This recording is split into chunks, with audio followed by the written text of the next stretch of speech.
হলো যাতে করে চোখের ইশারায় মিথ্যা কোনো যোগ সাদস করতে না পারে। এবারে তিনি প্রবাসী ডাকলেন, বললেন আমি তোমাদের নেতাকে কয়েকটা প্রশ্ন করব, সঠিক উত্তর দিয়ে সমর্থন দিবে, মিথ্যা বললে প্রতিবাদ করবে। অনেকগুলো প্রশ্ন, একটা প্রশ্ন তোমাদের মুখস্থ রাখতে হবে।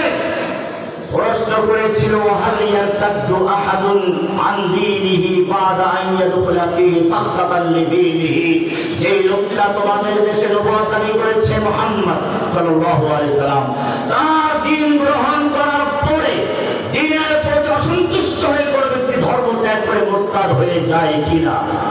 আবু সুফিয়ান তখনও কাফের, কিন্তু মিথ্যা বলে নাই, বলল না এমনটা হয় নাই।